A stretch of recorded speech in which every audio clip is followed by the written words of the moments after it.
guys, I got to talk to Monica Liao. She's a Taiwanese Dominican content creator. All her stuff is in Spanish, so if you're looking her up and you don't speak Spanish, good luck. Her stuff is focused on Dominican activism and education. She talks about race and LGBTQ stuff and just all kinds of stuff. She goes by La Mente Open, which translates to the open mind. So look her up, LAMENTE OPEN on Instagram and TikTok. And I found the content like really unique and refreshing, at least to me, because the algorithms don't serve me stuff in Spanish that much. But I wanted, I reached out to her. I was like, hey, we should talk. I feel like there's a lot that we might be able to talk through, and it's true. Like that conversation was super enlightening. So especially if you're Latino, Latina, you'll enjoy it. I guarantee. And if you're not, it's good. So without further ado, here it is. I don't know. I came across your page and it just gave me so much hope, because growing up, I kind of got the impression that DR, in a lot of ways, which might be true, has always been like behind in terms of like social, progressiveness and liberalism and all that. Yeah, I guess we can get started with just learning a little bit about your life and what do you do and why do you do it? Yeah, I feel like I'm in a job interview. You are. That's the first question they're like, tell me about yourself. Well, as you could see in my video, I did that like I was like what 20 when I did that, so much has changed, but the basics stayed obviously the same. I was born and raised here in the capital. I was gonna say it definitely has a 20-year-old hopefulness to it. Yeah, I was so happy back then. Like I had just started college, and it was like I have all my life in front of me, and just like 2 years after, it was like, okay, hold on, let me just. Are you gonna edit this? Because I don't think the listeners care that much. okay, If cool. they hear notification sounds. Okay. Well, yeah, I had so much hope back then, but basically, like to get to that point, I was born and raised in the DR in the capital, but my mom is from Constanza, which is like a rural area The here. mountains. Yeah, it's like the coldest place, one of the coldest place in the country. Um, my dad is Taiwanese, so he moved here when he was about 18, and they met in the 90s. And basically, they had me. I found out later that I was an accident. I didn't know at the Mm. time. I was like, okay, well, that makes sense. They had me, and they raised me here. I grew up in a very in a like polar opposites world, because not just because of the culture, but also my parents put everything into my education. That's very much like the whole Asian culture kind of blending in. Everything is about your education. So they did that, and they put me in a rich people school basically, but we weren't necessarily rich. Mm. So at home, I was looking at all of these like places of lack, if that makes sense. Yeah. I'm kind of translating that. I don't know if No, that no, that makes I get it. Yeah. yeah, like my mom, she wasn't raised, like she wasn't taught how to take care of herself. She wasn't even taught how to like have breakfast. So that's Mm. how I grew up. I was kind of raised in this mentality, in this like cultural background. And then I was going to school with the kids that are basically the kids of the people that own the country. So it was so strange, and but I feel like that's what helps me understand like society better, and like the like society dynamics and stuff. So I was seeing that from a very young age, and also growing up here as like a non-white person is so is so violent. Like from really young, you start realizing your identities, and you Mm. start understanding like who you are through the lens of the world, right? Yeah. um then when I was 17, I decided to leave the country, because this country is so it's tough to live here, even if you live in like a kind of middle class, upper class environment. It's tough. Mm. So I moved out and I went to Massachusetts, and that's where I lived for like 7 years, I want to say. I Where lived with where my in where in Mass did you live? Lawrence. So like um I think it's one of the biggest Dominican communities And in the United States. I call it. I have an uncle who lives there. It's like the Detroit of the East Coast. Yeah, I don't know what that means, but Like, well, sure. I mean, what I feel like every time I visit Lawrence, I mean, I visit there a lot. I have a lot of friends and Okay. family that live there. Uh-huh. Um, and also I lived in Massachusetts too, so I was up in Lawrence a Okay. bunch of times. I lived in Chelsea, Mass, right by Boston. Okay. Um, I feel like every time I was in Lawrence, I was guaranteed to hear a gunshot at some point. Yes, it's crazy. I mean, it's very similar to what you would call like what you would see in un barrio here Mm. in the Dominican Republic. Like I've never lived in that context in the DR, but I lived over there. And I remember when I first got there, I got so depressed. I was like, no way, I just left this exact thing to see it over here. That No, was it's like so un barrio frío. yeah, I think it's I don't want to say it's worse because I can't really compare, but the weather doesn't help. So, No. and you're right about the gunshots. Every night I was like, well, I don't know if that's what do you call that? Like what you do during like the explosives in the Oh, sky. like fireworks? Yeah, fireworks. So sometimes they did that too. So you'd be like, well, It I don't was know if that's it wasn't no fireworks. fireworks. Yeah, most of the Maybe in time it July, was. but not. Yeah, most of the time it wasn't. So yeah, I moved there, I lived there, but I studied in Lowell. And in Lowell, that's when I kind of started learning about diversity and putting words into feelings because I already know these things. Like I already knew what racism is. Like I've lived it my whole life. But I got to put it in like an Mm. academic context and be like, okay, so this is what I've been living and this is how I can communicate. That's when I did my little bio video. Um, and you can kind of like those were things that I always was interested in, but I started implementing it into my work and career then. Um, and then like a few years later when I was doing my bachelor's, we got a project to start like a social media page about whatever you wanted. And I was like, okay, well, I'll create this. I started kind of seeing what was missing and kind of building from there because I was like, okay, I don't want to do what everybody's already doing. Not to be different, but I was like, I don't want to just add to what other people are doing. Like I want to see what we're missing in Latin America. And what year was this? That was like 2019, more or less, Okay. 2019, 2020. It was almost before the pandemic started. So it was like, it was this weird time. So I decided to focus on Spanish with my projects specifically because of that. Because I was like, I'm learning all these words in English and learning about like racism and deconstruction and all that stuff. Um, but I can't find information in Spanish. It was so weird because there's so much information in English and there's so many terms and so many people you can read from. And when I was doing my research, I was like, I can't find anything at Yeah, all.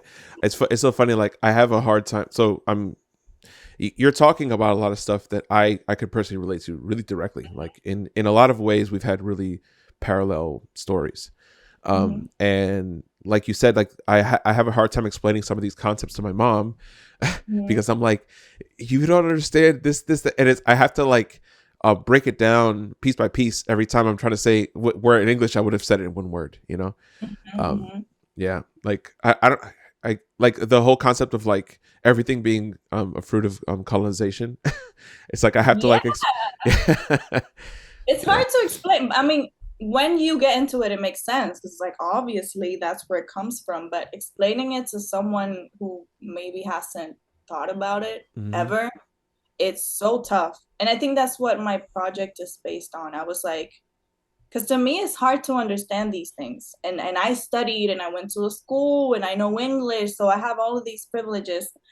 Imagine explaining it to like my mom who didn't get to finish college and doesn't know much English. It's like, how do I get to explain that to someone like that? So I decided to focus on making things a little more simple Mm. and making it more practical. Because I could sit here and be like, yeah, racism is bad and blah blah blah blah, and this happens, but why does it affect like an average person. Mm. Um, so that's what I try to focus on, like the humanity side of it. I hate that word, but that's like the simplest term I can think, like the Mm. humanity side of racism and how does it affect people? What can you do about that? How can you express it? Um, and it's been like a tough journey because I've gotten a lot of like negative feedback because when you talk about those things, it's like, people are gonna hate it because you're Yeah. kind of reflecting something towards them that they don't want to How see. how long have you been living in DR as of recently? As of recently, I had to come back. Right. So I had to come back last year in 2021 Okay. because I was on a student visa this whole time and I did everything I could have done to stay there. But it's really tough to just Guys out get there. horrible. Even that is hard. It's Yeah. like, especially during the pandemic, it's like, okay, how are you gonna do all this? Um, so I had to come back last year in 2021, around February, after spending like what 9 years over there.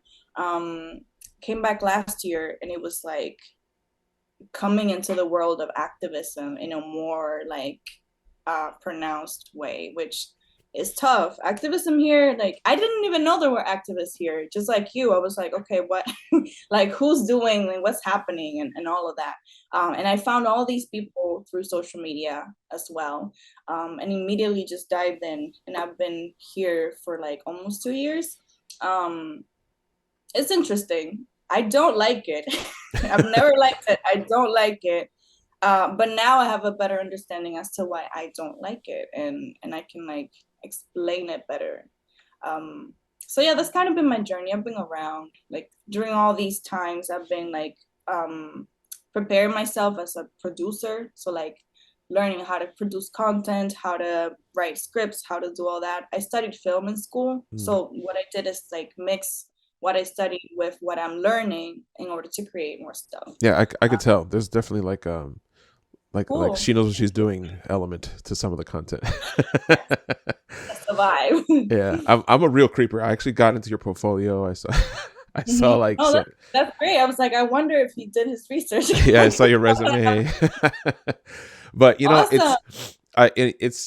it's actually really refreshing and it kind of gives me hope because one of the things that I grew up feeling was that like nobody's better at racism than a Dominican. Like Dominicans are like the kings and queens. Damn, that's so. You know what? I'm gonna use that in therapy because I've been like navigating all like Oh, conversations. I could give you my whole spiel about Dominican racism. So Yeah, sure, go here's for my it. spiel. Um, Hmm. Christopher Columbus arrived there first, so they had a head start on the caste system that we go by today. And when you think about like there's a lot of it's almost like death by a thousand cuts. It's like a lot of things that all add up to the reasons why DR is like the birthplace of modern Western racism. Because the original racism, the first one was like the Indian caste system, I think, right? It's like that's where it kind of that's one of the earlier origins of it. It makes sense though. Yeah. Yeah, but I mean that's from what I heard. But the racism that we know today, like the racism that inspired Jim Crow and all that stuff that in our country, like was birthed in my motherland, and it's like one of the few countries that shares an island with another country that's like all black people, and there's like still, I mean, just recently they had that thing where it's like if your name was like French on your ID in DR, it was like you would get like deported and stuff, like just real hardcore legit racism. And I don't know a single family that hasn't been affected one way or another by it. Like my grandparents, my grandfather's black and my grandmother is not. And his last name is Morel, which is, it sounds like a Spanish last name, but if you do any research on the name at all, it's French. So he's obviously Haitian, and no one in my family will ever accept or admit that. Yeah. I remember we had like this family reunion and we were like, yo, let's find the family seal, like the crest.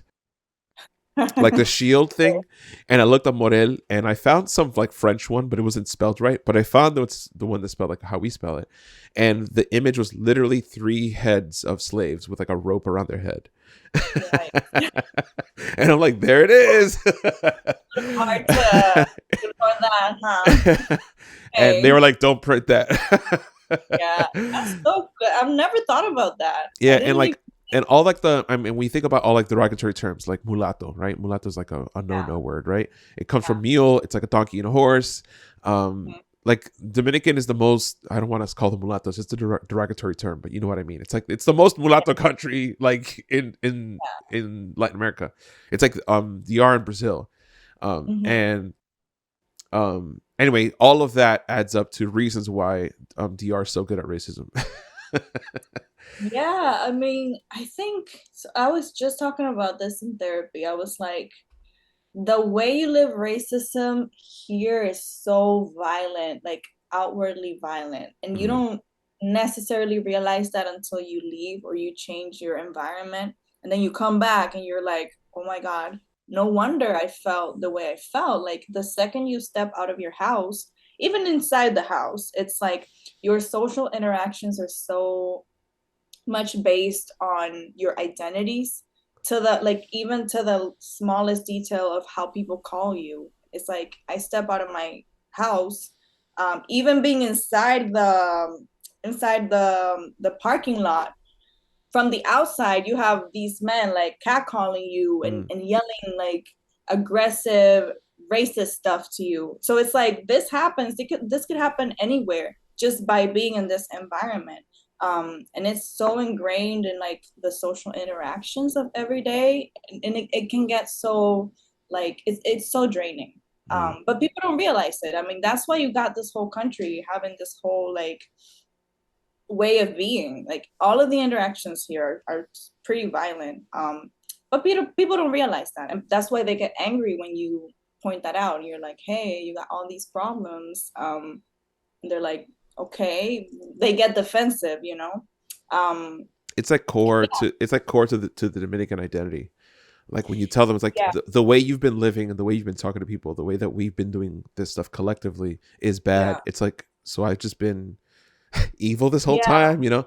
Um, yeah, yeah, like even like there's so many. I feel like in Spanish there's like 1,000 words to describe like skin tone. It's like trigueño and indio yeah, and this and that. And it's like like there's a yeah. lot And of them. they're all ways to avoid saying black. Hmm. Um, one of my friends, um, they're the ones that kind of got me into an understanding the dynamics here. And I was looking for the question like, okay, is the Dominican Republic considered black? Like, do people consider themselves black over here? And obviously the answer is no, but are Dominicans black, right? And the way that they were explaining the Dominican identity and how it was built is that Dominicans consider themselves Dominicans based on the idea that they're not Haitian. Mm. And just from that, you can already tell everything that makes a Dominican feel like they're Dominican. Like, okay, we speak Spanish because in Haiti they speak Creole, Hmm. and we're not black because they're black. And it just you can see how it dictates like every single way of people living here, and how you mentioned that like your whole family dynamic, like how people don't even acknowledge the blackness here. It's everywhere. You'll see that everywhere. Like you can see that in my comments. I just like posted a video the other day about, I think it was blackface, and the comments is so, it feels like cognitive dissonance. Like people are like, yeah, our country is full of black people, but that means there's no racism here. And it's like, That's like saying there's no and that racism feels so bad. in like Mississippi. There's a lot of black Yeah, people living in Mississippi, and there's a lot I of know. racism in Mississippi. It's crazy, but I bring it back to like how I was raised in school, and I went to like a rich people school where you get like the best education in this country. Mm. The way they taught us about the origins of this country is so brainwashed. It's crazy. They're like, yeah, the Spanish came here I don't even know. I think even the word colonizer didn't even have a negative connotation. It was like, yeah, the Spanish, the amazing colonizers came here and they noticed there were other people. So they helped these other people and they helped create the amazing society that we have today. And that's how we were taught about race. But I didn't even understand the definition of race and ethnicity and all that until I was in college and I decided, okay, let me just learn this, which is crazy because by the time I was like, what, 2021, and like, and I was born here, you know? So I don't know. It just makes me feel a little bit hopeless. Because it's like, okay, how are we What? going to. How was Christopher Columbus taught to you in DR? Like, what's the perception of Columbus? So let me see. I remember specifically we had to do presentations every year for like the Columbus Day, which I think here we still got Columbus Day. In the US they changed it to I think it's So Native. there's a Columbus Day in DR. I'm Yeah, so ignorant to this stuff. we have a statue like in La Oh my Zona Colonial. god! It's Okay, oh, this is crazy. We still got for people who don't know, we got La Zona Colonial, which is location in the city mhm. where it's still like it still has the structure, like the buildings and stuff. It's like really Uh, historic. Like I stayed there one time. yeah, Yeah. yeah, yeah, yeah, yeah. So and we got the statue of Columbus over there, and every year there's a group of people that tries to go and manifest and protest every October 12th. And every year, I mean, it's gotten more violent, but they always have cops over there to protect the statue.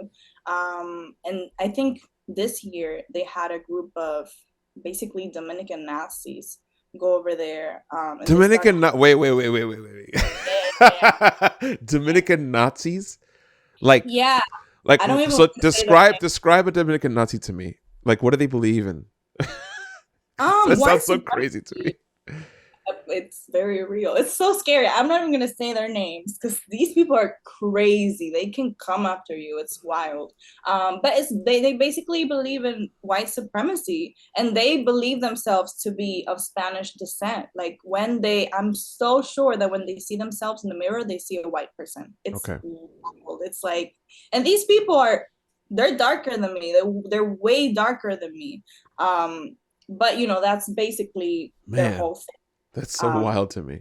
yeah, and they're on Twitter too, so they start harassing people. They're basically super, I don't want to say right wing because I'm not really sure, but they're very conservative. Mm. They're very all about like homophobia, marriage should be between two people, we are of white descent, like everything that makes like whiteness. I've never understood this concept where I there's a lot of I mean in the United States there's a divide between social conservatism and like fiscal conservatism. You have like progressivism, which is like, oh, we should be socialist and we should, care about homeless people. And then you have liberal progressivism where it's more like a social thing. Like gay people should be able to do the gay thing. Like they're not necessarily the same thing. Like in Europe, there's more diversity in parties. So like you have people that are like that might be fiscally conservative but socially liberal or whatever. Like a libertarian would be like an example. But there's a clear marriage between the fiscal conservative and like the social one, where it's like, what is it about being a conservative, fiscally, economically, that also makes you a racist and a xenophobe and all this stuff? And it's like you're clearly like kissing cousins, but they don't want, like, the people that I know that are like Reaganomics conservatives here, where they're just thinking about, oh, we should have small government. They don't want to be associated with the Nazi, but it's like, dude, you guys are in the same house. Like they live with you whether you want them to or not. It's like, call them pests, but they're in there, and there's something about this house that is attracting the both of you. And like something stinks. And I find it so wild that in a country like in DR that would exist, but I guess it does. Like what I was raised, my mom was like super anti-Columbus, and I guess she painted like Okay.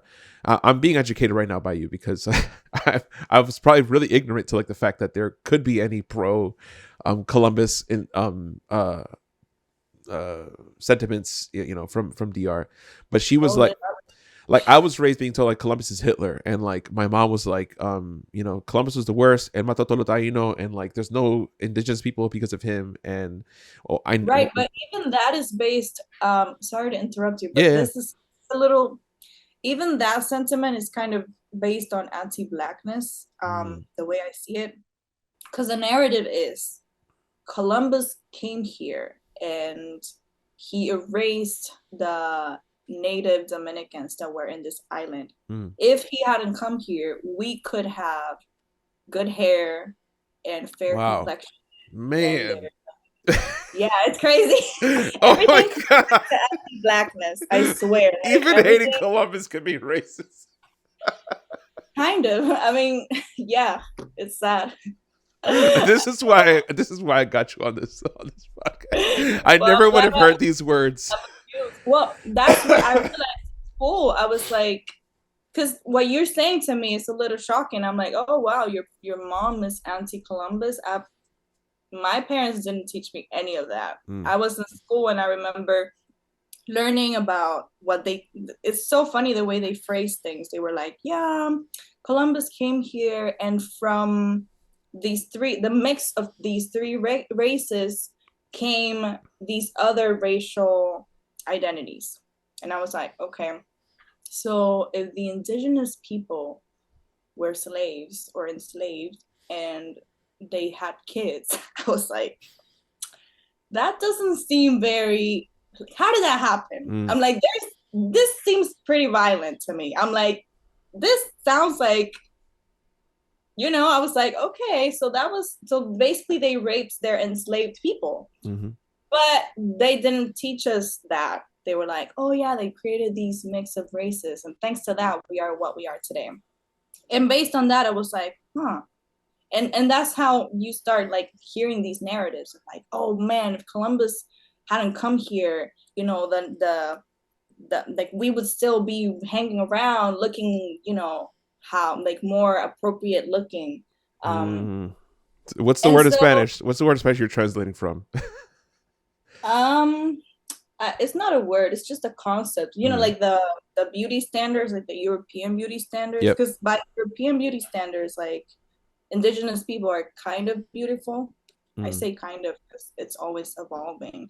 But it's crazy because back then the way that they used to see like the enslaved people, you got the Africans and you got the indigenous people, like they were both looked as savages, mm, but from two different perspectives yeah. based on what the Spanish people understood. Mm, Like the indigenous people were seen as more feminine and more like fruity, I guess, from their point of view. mm, Um, but the Africans, oh no, they're savages. They're manly. They're yeah. violent. So all of that is like a basis for how we still see people today. It's crazy. Wow. But most of it just comes from anti-blackness. If you think about it, you can kind of connect to it. Yeah, yeah, Um, no, I totally see it. Man. yeah. It's so funny like uh, I grew up in Union City. It's right across from New York City, and I think it's like in the top. It's like it's always on those lists, like one of the most Hispanic cities in the country. It's like more Hispanic than like Miami or something. It's super Hispanic. And I remember I actually didn't like there was like no black people in my school. There was like one black kid in class. Like it was really Hispanic. Okay. And in Union City, there's a really wide mix of types of Hispanics. You have the Cubans, Puerto Ricans, Dominicans, that they all kind of look the same, and then you have all the other ones.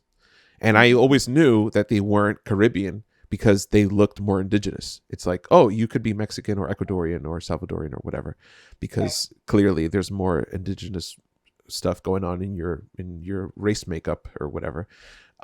And like you said, we were always, and I'm saying we because like it makes it seem like it was just all my mom, but Yeah. I grew up in this church. It's like a lot of different kinds of Hispanics, and you know the pastor's Dominican and whatever. But we always saw them like how you described. It's like the indigenous, the more indigenous looking Hispanics were like weaker. It's like they were shorter, their hair is Yeah. straight, and blah blah blah, and all this stuff, and they're weaker. Um, Hmm. and it's like it sounds really icky just saying it out loud, but it's like that's what it was. Hmm. And you're totally right. This is so wild Yeah, to me. Like, yeah. It's a little mind blowing. I guess I don't know. I realized that pretty early on. It was like, this doesn't feel right. Because when people say that, it's in a way to make themselves feel better about their identity. Because mm, the DR, most people are black, even though they don't believe they're black. Whatever, they're black. The world sees this country as black. Um, so when we hang on to our identity of like natives, we're trying to hang on to what makes us better, if that makes sense, in like the cultural society sense.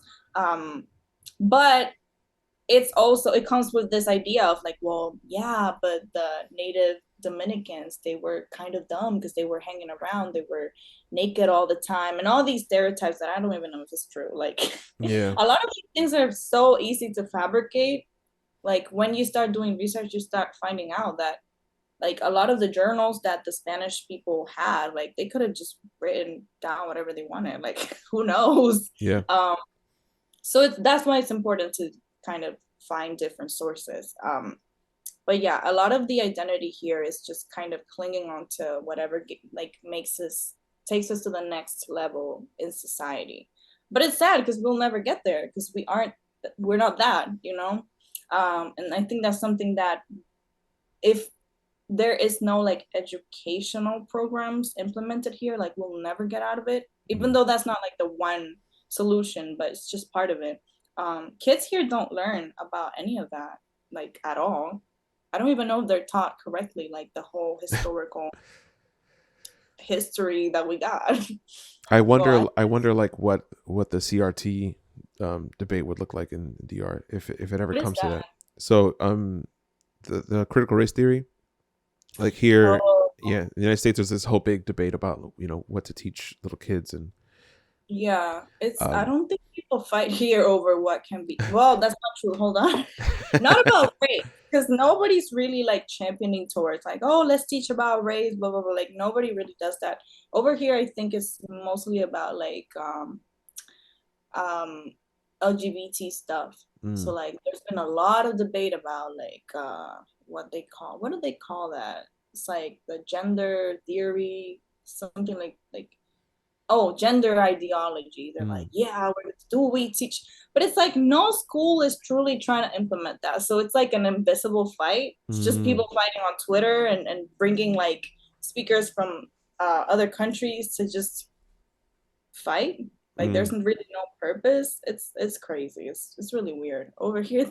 It really feels like a dystopia. I mean, but more so like in a more obvious way because you get the US and you can see kind of like how race works over there and stuff and identity and stuff. But over here it's like it looks like a circus and it feels like a circus because it is, but you know, nobody's, I feel like nobody's really doing anything about that at a mm. higher level. Yeah, there's I remember trying to explain. I was doing some research on like, you know, what we consider nudity, like what is nudity, and I remember seeing this thing like TikTok. They allow, for example, they allow like breastfeeding, right? You can see boobs and Yeah. stuff, and just the concept of what is considered nudity that also came from some like white Mm-hmm. supremacy, royalty, Yeah, whatever yeah, colonizing thing, and it's yeah. like there's so much about you know what we consider proper, what we consider a professional, what we consider whatever, like all of these boundaries that we have on everything, and all of it is influenced by colonization and racism and stuff, Yeah. and that's something that like talking to you know my cousins and family and stuff, it's like every time we get into these topics they're like, why is everything racism with you? It's like because it is. Yeah. It's everywhere, it's in everything. Yeah, yeah, yeah. It's And stressful and to then think about all the time. yeah, and you know I actually wanted to get into just briefly about Do you mind sharing like what your religious background is? Like what does your faith look like? Yeah. Well, I grew up Catholic. I did everything. Like I got the baptism before I had any conscience of it. My first communion, then I did my confirmation. I think I stopped there. I actually still believe in God, but not in the way that I was taught. Mm. Like everything, like, oh yeah, God, like it's a man up there, like a white man. Of all the things, a white man up With a big there. blonde beard. I think Like a white I beard. That's what I was taught. I actually kind of grew up going to church. It's weird. When I was in my mom's hometown, which is a very like my most of my religious Catholic stuff comes from my mom's side.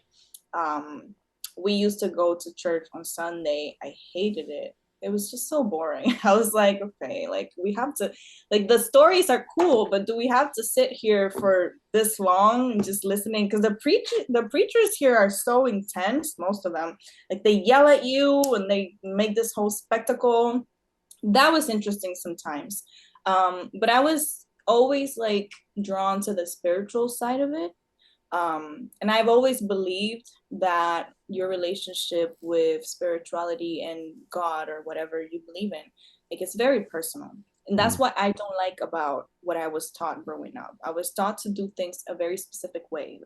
You have to pray this very specific way. And I'm like, first of all, that's very unfair because like not everybody's gonna be able to do it like that.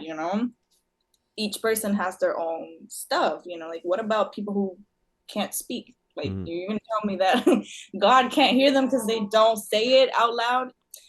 So those things I always felt very icky about. I was like, okay, like if I don't pray this very specific way, I don't really think things are gonna go down. So I kind of grew up challenging those things. I think my mom deep down doesn't like quite believe as strongly as the other members of my family because we didn't grow up going to church. When I was back in the city and going to school, we didn't grow up going to church. We went sometimes, but she didn't really seem very into it. So it was like, okay, this. And then on my dad's side, they're Buddhists, but my dad doesn't really practice Buddhism. Mm. I've been to a couple of temples, but that was even more confusing because in a Buddhist temple, there really is no, like, there's no mass, or at least the ones I've been to. You go and it's mostly meditation, which now as an adult I can understand. But back then I Mm. was like 7. I was like, okay, I'm just sitting here in silence with my thoughts. That's a little bit scary. Um, but actually, one of my uncles, so my dad's side, they're 4 brothers. They came here when my dad was 18. He's the oldest. The youngest, when he came here, he had like a religious awakening. I believe he's Catholic as well. Mm. And he always tells the story of how like the first time he went to a church, he like physically walked in and he felt this peace and he felt at home. And that's how he understood his connection to that. Yeah. So he's kind of the reason why I still believe in some of those things because he's my godfather as well, and he always taught me stories and kind of how it reflected to my life. He's also very open. Like he's never been like he doesn't believe in the whole homophobia like because of the church stuff, and that those are the things that I grew up seeing, which I saw from my mom's side. Like once Mm. my aunt, I believe in Lawrence, she like had this huge banner, basically like super homophobic stuff, Oh like my gosh. at our house, and I was like, oh my god, what's going on? But my uncle was the total opposite of that, and they were still the same religion. Then he became a preacher. He travels the world like preaching and like I don't know if it's converting people, but he Mm. like works with youth.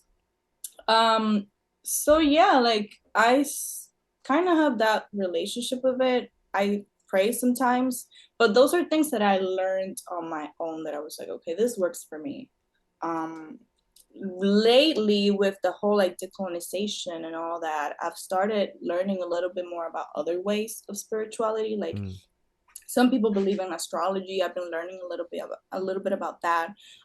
Other people believe in like witchcraft, but not in like the movie way of witchcraft, Yeah, but more yeah. like spiritual sense of witchcraft and how things work and habits and stuff like that. So I've been learning about those things and looking at it from a different perspective, because there is some truth in those things on how you interpret it and how you use it to relate to the world. So like, Mm. I know astrology, like I grew up seeing like Walter Mercado. I don't know if you, Yep. Mucho amor. yeah, that man is like a staple in a lot of Latinx houses, and a Hmm. lot of Latinx houses are pretty religious. So Yeah.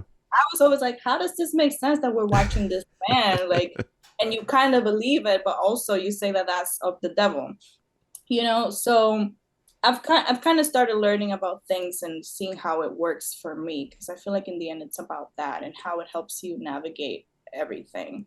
Um, I have a friend who's very religious, um, and but she's pretty much educated on the whole deconstruction stuff. So she uses the knowledge she gained as, because I think she was in a very pretty strict religion. I don't remember what it was.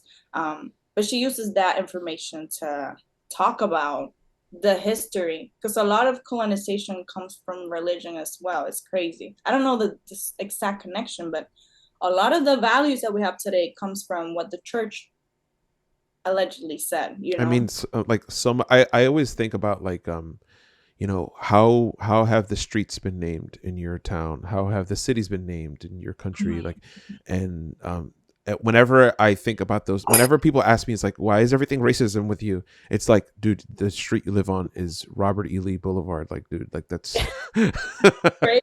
like, what do you think? And that whenever I think about that stuff, immediately, it's like it's really easy to point to like how religion has influenced anything. So in my case, um and this is actually part of like what got me on this like faith deconstruction journey, was like I remember learning about I actually remember really distinctly, I think I was in like the 7th grade, looking at my American history book and skipping all the way to the front. I wanted to see, like, because we actually didn't make it that far in our class, but I wanted to see like what was the chapters about the 80s, like what does the book say about the 80s in American history. And I saw that part of that chapter was talking about all of like this wave of Dominicans moving into the United States, and I found it so interesting. I'm like, oh, this is cool. And I did some research into it. Basically, it's like something happened with Balaguer. I don't know what happened, but something happened. Like a law changed where it made it Mm-hmm. easier for Dominicans to immigrate, and that's why Mm-hmm. there's no like 4th generation Dominicans. Well, there are now because everybody's Generation Alpha or whatever. But like at the time, like I was part of a wave of Dominicans that came to this country. And so I remember like I would talk to Puerto Ricans, and for obvious reasons, they have lots of like, Americanized or 3rd, 4th generation grandparents, great grandparents living in the United States. But that's not the case in DR. There's no like great grandfather that moved to the United States from DR. Like that's not a thing. So it's Mm-hmm. like my family was just part of that wave that came in the 80s. And on our faith side, something was also happening in DR where the charismatic movement was kind of blowing up in the 70s into the 80s, where people were leaving the Catholic Church into like these Protestant circles where like there was a little bit of like I don't know, like there was like a shift was happening in the church where people were getting more like fainting and speaking in tongues and getting a little louder. Like it wasn't normal mass anymore. And these beliefs ended up getting my uncles kicked out of church, and then they started their own thing. Like I think they were trying to be priests or whatever. And they started this church. It blew up. It's thousands of people all over Latin America or whatever. And it's like my family was just part of that wave. It's like you have the big immigration wave, then like the charismatic to Protestant wave, and then like now a lot of people my age and also people that I know personally from the churches that I grew up attending are deconstructing. It's like I don't think I want to be a Christian anymore, and it's just another wave. And whenever I think about that, it's like how much do social political and social cultural movements affect the things that I believe. You seem to have a really well balanced sort of like agnostic, open, la mente open view of your faith or whatever. But By the way, for those listening, La Mente Open is her username on Yeah. Instagram and TikTok. So I did not grow up with that. So whenever I express these, like I keep using my mom as an example. I tell my mom, it's like, Mom, you're Christian and you have these beliefs because you're part of this wave, and she wants to believe that her relationship with God and her relationship with religion is very personal and is something that she experienced individually. And it's like, Yeah. that could be partially true, but a lot of it is only true because of these waves. And if the waves had gone a different way, like if Columbus brought Islam with him, then you'd Mm-hmm. probably be Muslim. Yeah. And it's like, it's impossible for her to believe that. She's like, there's no way. And I'm like, I'm sorry to tell you, but if that's what the wave was doing, then that's what you'd be doing. And um, learning to accept that is something that has been one of the biggest catalysts for me in this journey, where it's like, I try to zoom out and think about what would this little person in this wave look like if they were part of a different one. So do you feel like if so do you feel that the whole understanding that society kind of imposed that onto you kind of gives you a sense of agency, like, okay, this is how it's supposed to be, so now I get to choose if I see it from a different lens. uh Man, that's a big question. um yeah, I mean, I've tried to, um as much as I can. I mean, this is why I need this podcast, Deconstruct Everything. I've tried to like essentially deconstruct anything that's been handed to me. So one example is like, there's a big thing in Christianity is like the purity culture, where it's like girls are supposed to Yeah, be virgins, and boys should try that's as best they crazy. can, but boys will be boys. And a big thing here with mega churches is like these purity ring ceremonies. A girl gets a ring from her dad and she'll be pure and whatever. Like, that's a concept that was handed to me from my elders or whatever, and they said, here's what the belief is, here's what we believe, here's why, here it is. Now you take it and you apply it to your kids. And now I'm taking it and I'm like, I'm gonna break this apart in 1,000 pieces. And whatever is good from it, I will take, but the rest, I don't know if I will. And the willingness to do that is something that a lot of people just don't have. And I don't know what I'm building when I put these pieces back together. Like, I don't know if I want to teach my daughter. I have a son and a daughter. I'm saying daughter only because I feel like our society is built to make it worse on her than it will be on him, I think. Yeah. Definitely. Like, I'm not trying to be sexist. I'm saying the world is sexist. So Yeah. I don't know if I want to teach her to be sex positive. It's like, dude, be a slut, do whatever the heck you want. Like, I don't know if I want to teach that. Or maybe I do. I really don't know. I don't have to think about that yet. Like, I still have a couple of years. She's You 2. got a lot of time. I think with all that, it's a balance, because I think that once we start understanding the social implications of things, we can be more realistic.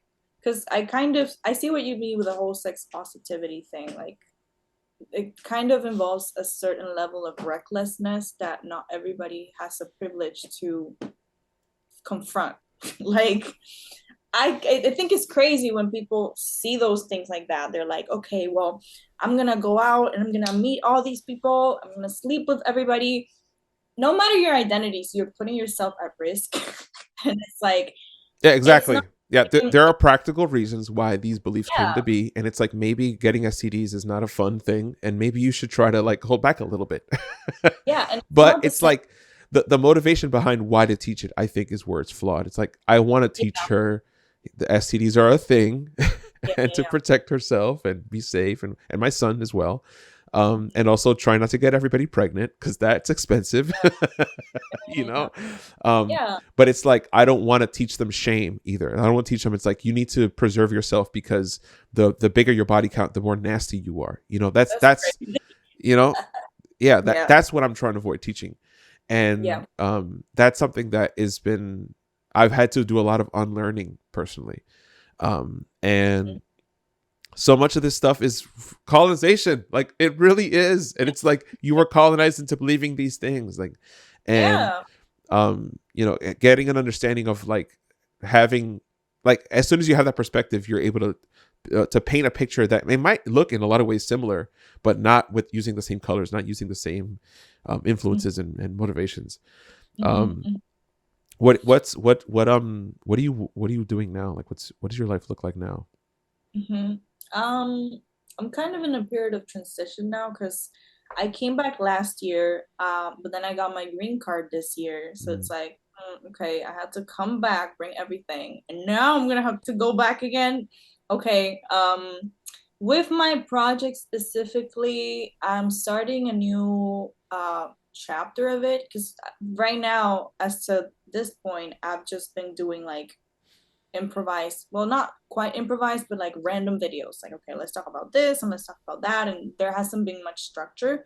um so I'm trying to design like what it would be like a parody of a variety show here in Latin America, to kind of talk about topics that I find interesting and sort of necessary, but in a more entertaining way.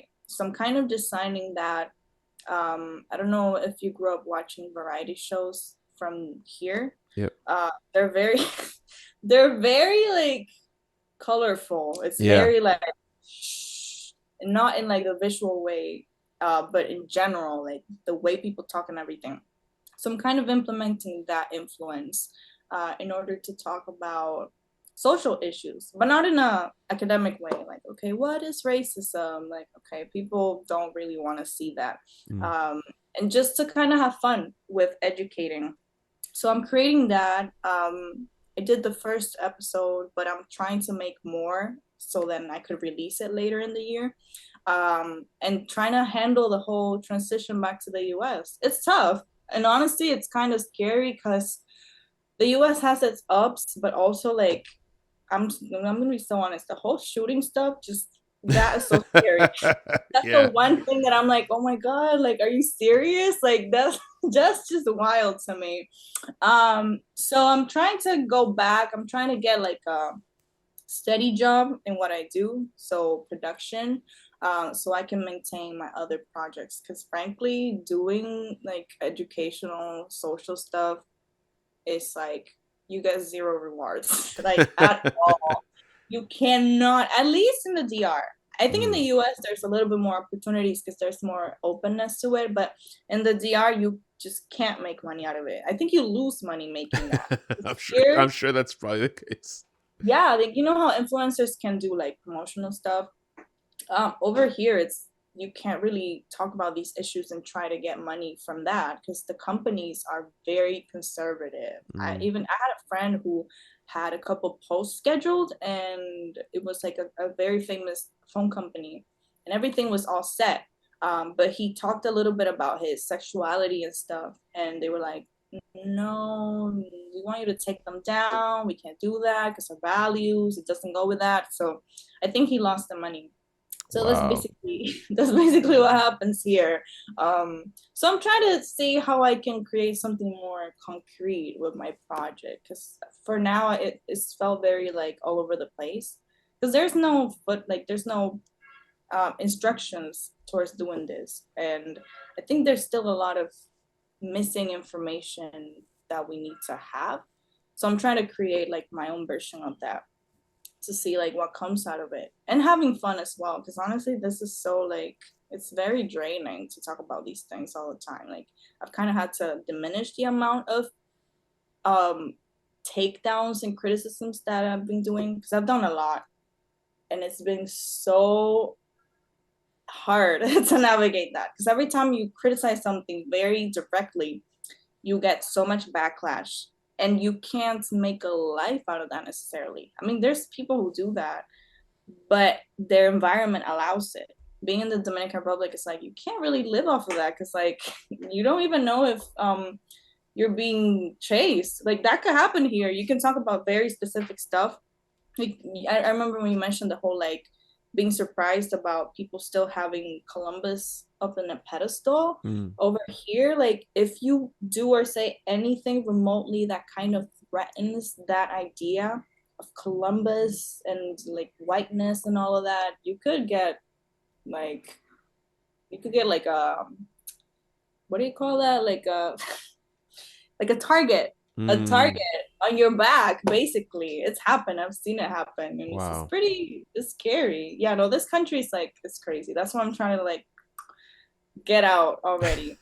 Because when you can't make money out of this, you could make money doing other stuff, but over here it's just tough in general. If you're That not, is one thing I wanted to ask about. Like, now that you bring it up, is how do you deal with like I mean, so for me, I've had a lot of like anxiety tied to a lot of this for me. Like I literally seen like a therapist and whatever. And the Mhm, past couple of years have been like really stressful for me. Like, um, especially because a lot of it is tied to my identity as like a former Christian and mhm, like um it's the whole concept. I remember when I first heard the word woke, when yeah, before it was used as like a as an insult.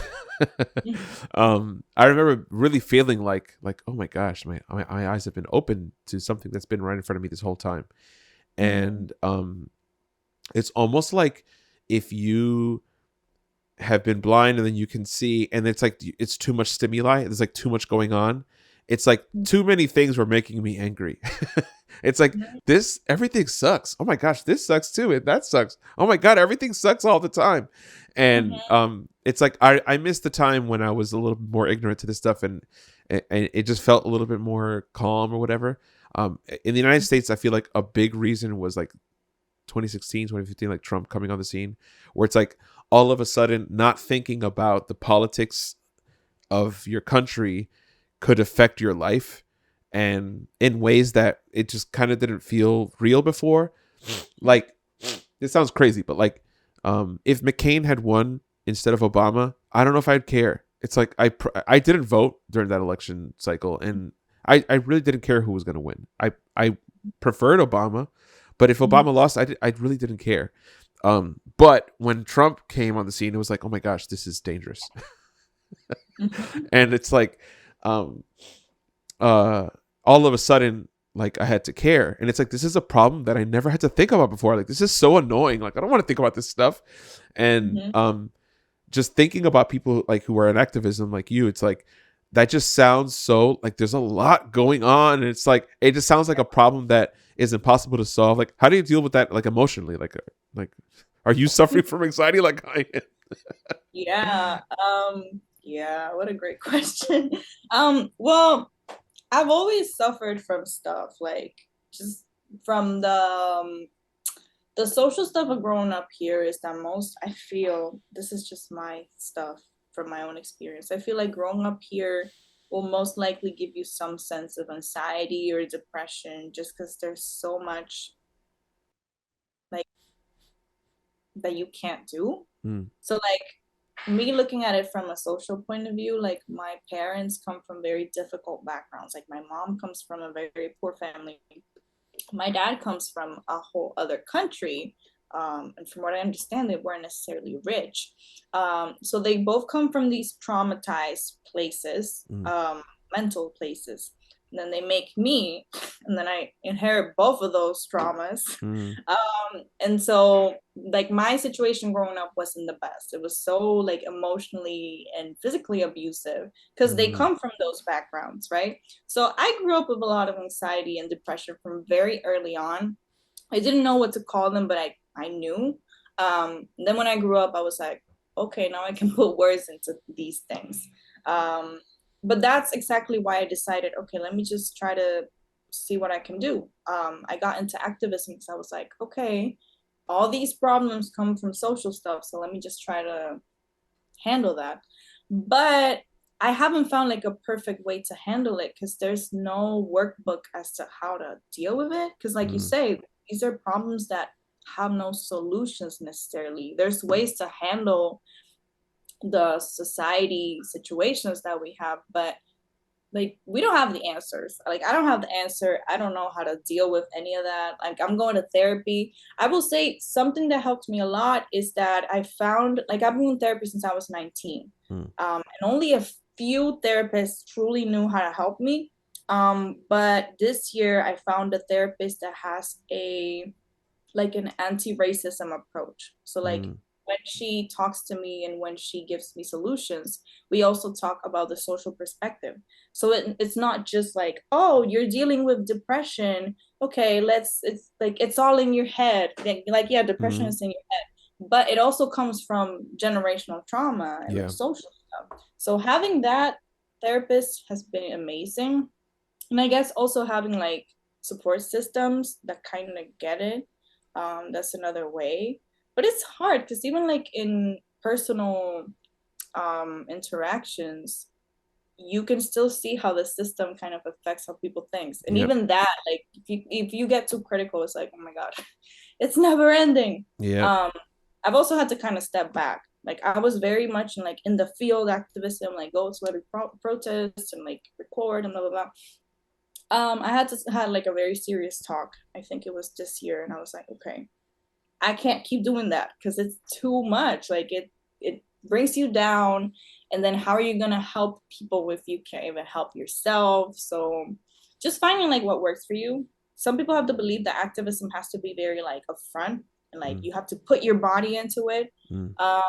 But not everybody can do that. Like I have a chronic illness. I can't be putting myself out there like every day putting all the energy because then I'm bringing myself down and then like what good is that gonna do?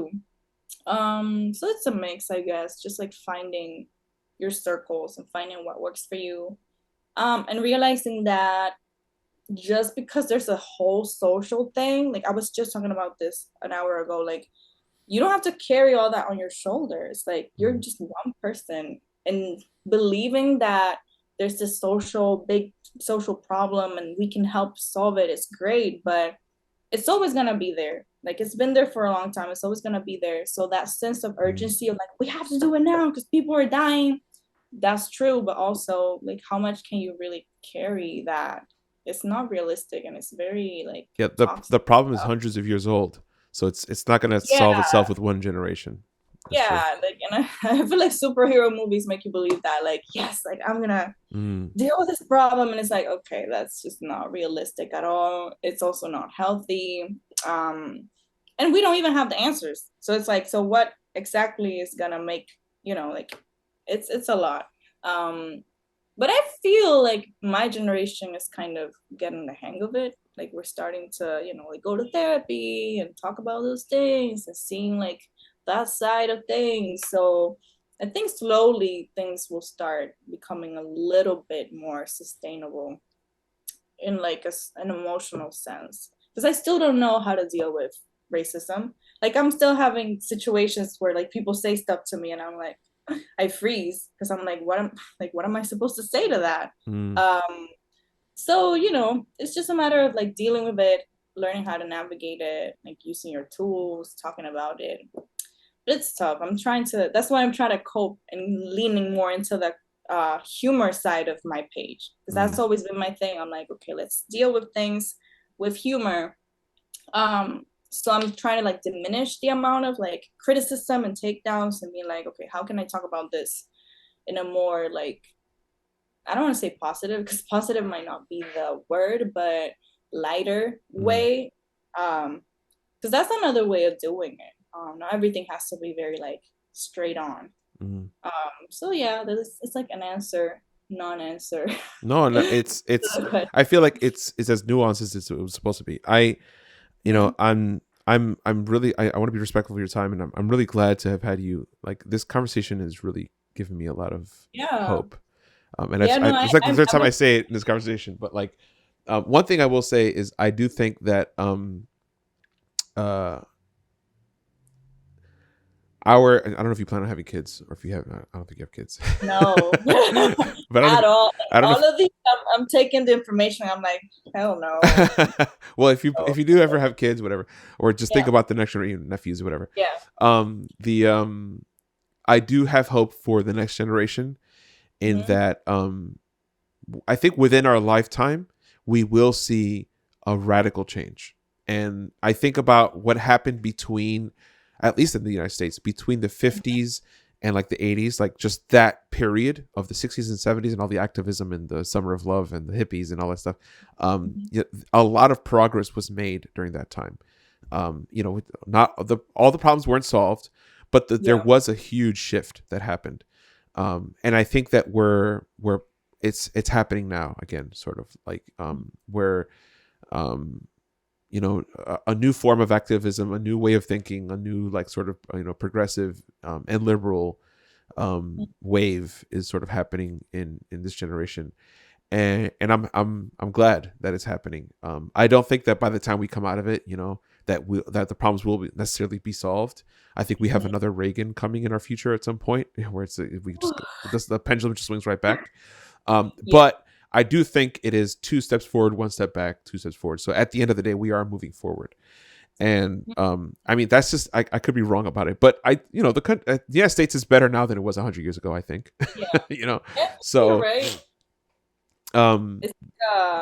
It's like a realistic way of putting it, because like when in activism there's a lot of those conversations like, are we really making a change? Because like whenever you like the whole steps metaphor is so real, because whenever you push, it feels like you get pushed back like 10 steps. It's like, oh my god, I can't believe we're still dealing with this. But then like you come back with like different maybe like a different strategy, and then maybe you can like keep moving forward. So I guess that's a good way of thinking about it, because lately I've been like, oh my god, like there's no hope, we're just gonna keep doing this forever, it's never gonna change. But that's not true. Like it's not yeah, I really do think that it's hard to see the change happening. It's like trying to look at somebody grow. Like if you just stare at them for a full day, you're not going to notice growth.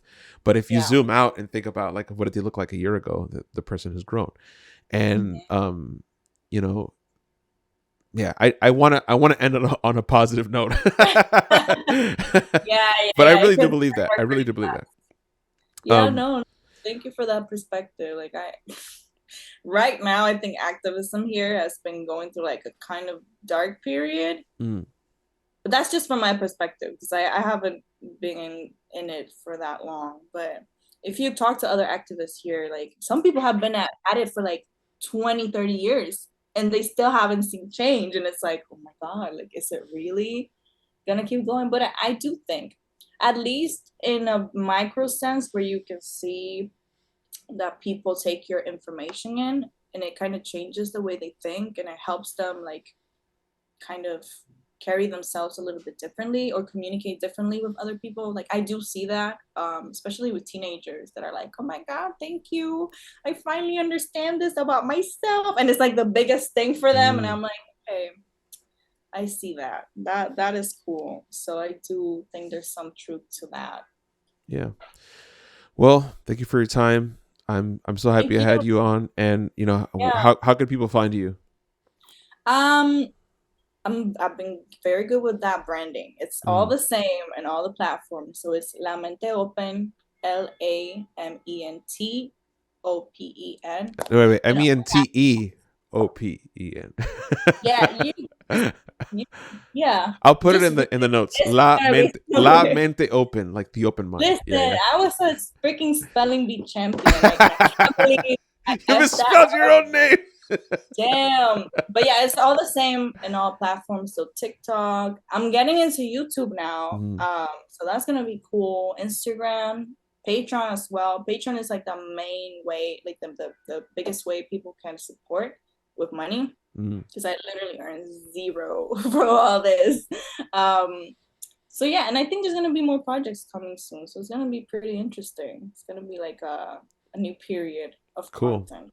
For anyone listening, the TikTok is fire. It's especially, I mean, you got to speak Spanish, but if you speak Spanish, it's fire and it's hilarious. You know what though? I get a lot of Brazilian people for some reason. Like one of my TikToks went viral in Brazil for some random reason. And I get a lot of Brazilians that come to my page that they don't know Spanish.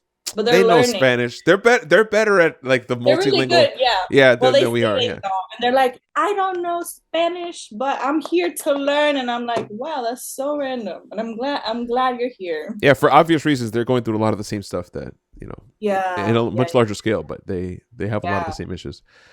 So yeah, thank you. Looking forward to seeing more content, and I want to have you on again. So I'll hit you up.